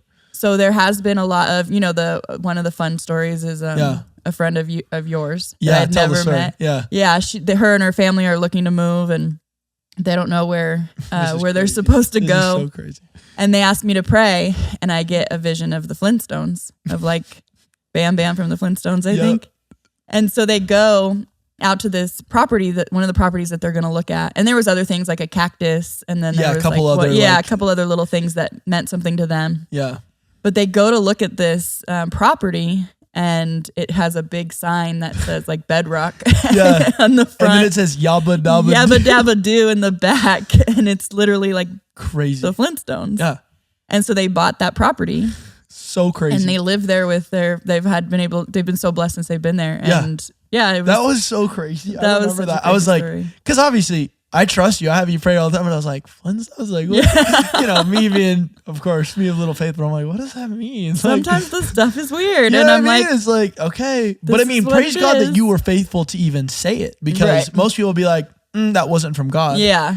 And you had no idea. I mean, honestly, and it's no credit to your own, it's just God, but you remove that vision from the scenario, it's a lot less clear if they're supposed to buy that property or not. Like that was kind of the like nail in the coffin, like, oh yeah, this is the one. And I think that's between God and them. He's just used me as a little vessel. Totally. God needed to tell them what they needed to know. And he's just like, here, help them. Sure. And it's an obedience, right? It's like, this doesn't make any sense to me, but it might to you. Right. And it's most of the time it's that with a lot of these visions. Like I'll see someone who I'm looking at you and you look shattered and there's pieces of glass falling off of you. And you're going to understand what that means better than I do. Yeah, totally. Because it's tied to you and God's talking to you. He's just using my mouth. Right. Exactly. So, which is it's just so cool. Like, and I wanted you to share that. And if you have another story, it'd be cool too, if you want, but just again, like I love seeing the full picture of like, okay, you see the depravity, you see the change. And now it's like, you're not going to be a professional pew sitter your whole life. God actually takes that brokenness, he recycles it and uses it for his kingdom. Like I always say to people, I'm like, if Paul were treated like how we treat people nowadays, it would have been like the greatest thing he would have ever done in his life was get converted and just been like, yeah, but I'm so unworthy. I can't help anyone. Like I already was a bad person, all this stuff. And then just sit in church being effective. But really what God's heart for everyone is to take the brokenness, fix it, give you freedom, and then actually use you. I mean, how amazing is it? Like all the things you did, and now he's choosing to speak through you and like tell you things. I mean, I've texted you multiple times and I don't always, you probably don't know this, but like, man, some of the things you've heard from God for me, I've started crying. It's helped me so much through seasons that I've been in. That's awesome. Yeah. And I'm just really thankful. And it's just so cool to see like literally, and that's what I love about sharing testimonies, to see how God takes something so broken, so messed up and can flip it around. And I mean, you look at the time, it's like, it's not even been that much, like talking about your change. Okay, 2 or 3 years, and now you're completely on a different trajectory. Like, that's wild. Since the deliverance. Deliverance. But I mean, even like you said, you did the program, and then within 2 years, you're like teaching people. Like, and I know obviously you didn't understand the full thing yet, but my point is like how quickly God can totally turn everything. Right. Where like you said, when he spoke that word over you, you could have been stuck in that place the rest of your life. You could still be living on a tent in Skid Row today. Yeah. And you're in Montana right now, hanging out in a garage. Right. It's so cool. Well, and that speaks a lot to like, the trajectory of my life, how it changed too, from like so much selfishness to being there for other people. Mm-hmm. So like even outside of just the Celebrate Recovery ministry, which I led for 8 years, I sponsored more than 50 women. I helped people write their testimonies. Wow. I've taught lessons. There was so much meat in that program and so much that I was able to like have an impact on. Mm-hmm. But I also joined a nonprofit that serves at Skid Row. So I went back to Skid Row for 5 years, full circle as the outreach leader. So I would take groups of people out to the streets to invite the homeless community back to our events. And we would have these events of sharing a meal with them and providing some of their needs. And it wasn't just like, here, take a sandwich and go. It was like a come back with us and like be friends with us. And like, we knew their names and their stories. And it was so different, you know? Mm-hmm. And so God has sent me back into some of these places Let's go. to be a light. So like even now I live in Idaho now. Mm-hmm. I've been there like 2.5 years. Yeah. God called me out of California. Thank you. Praise him. No hate to California. Yeah, y'all good. I just couldn't afford it. Yeah. But he called me to Idaho, and the first year it was so quiet. I had no idea what I was doing there, you know? Yeah. And then all of a sudden it was like I met one person, and then I met another person, and it's like this snowball effect has happened. So like now I've created a workshop with another author. Yeah. She's been mentoring me through my book writing process. Yeah. We created a workshop that we take into the prisons, and that we take into transitional livings and facilities, reentry facilities after you are released from prison. Okay. Wow. And we just created this whole 7-week workshop just to help people have tangible, it's faith-based life skills, basically. Mm-hmm. So tangible lessons on how to change your thinking patterns, how to go grocery shopping, how to talk to your parole officer, how to heal a relationship, you know, and I'm able to use a lot of the things that, a lot of the freedom that I've experienced, I'm able to package it. It's not deliverance in the prison, right? Yeah. I would love to have that happen, but I don't think it's... I don't know if that will happen. I don't know if that makes sense. Yeah. So it's a package of helping people find healing because the statistics are so low for people to get out of this life. For sure. Stay out of prison, stay off the streets, stay off drugs. The statistics are so low that you look at a room of 20 women and you realize only 2 are supposed to make it. Right. And so we walk in there with the hope that at least 10 will, you know? And so he's sent me back. I never made it to prison, right? Like my trajectory took me away from having to go to prison as an inmate. But he has sent me into the prisons now to be... That's crazy. An encourager, Yeah, totally. Like, who would have thought, you know, that I'd end up in Idaho writing a book and hanging out in prisons on purpose. And like... Literally, yeah. Yeah, and so far from the old life that you were involved in. Like so far.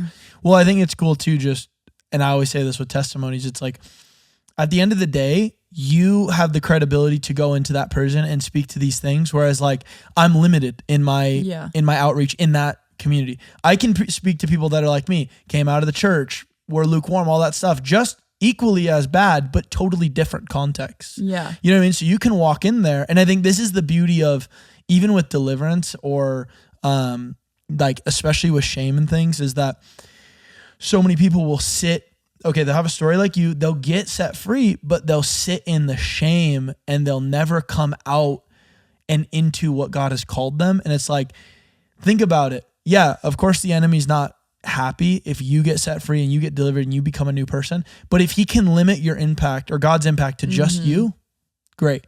But now it's like, not only has God totally reworked your life, but because of your yes, now you're able to impact so many people who have similar stories to you. Whereas like, again, I can't probably have that same impact on that person because they're going to say something like, you don't understand, you don't get it, you've never walked this, you know? Well, and God's called you with your impact on the things that you're teaching right now, right? Like you're teaching about breaking lust and, you know, breaking the addiction to porn. And that's such a crucial thing for young men right now. It's just attacking our young men so much. And to have a voice who's bold and to say like, you can be healed from this. It's so important. I wouldn't be able to speak on that. Totally. But he equips each one of us with what he wants us to be able to do. And our job is to be obedient and to just do it. Totally. To sit in the chair and talk to the screen and do it no matter how hard it is. That's what I was just going to say. It was like, I know like putting out the book, even doing this podcast, like it's stretching you. And even the things that God's asking me to do, it's stretching me.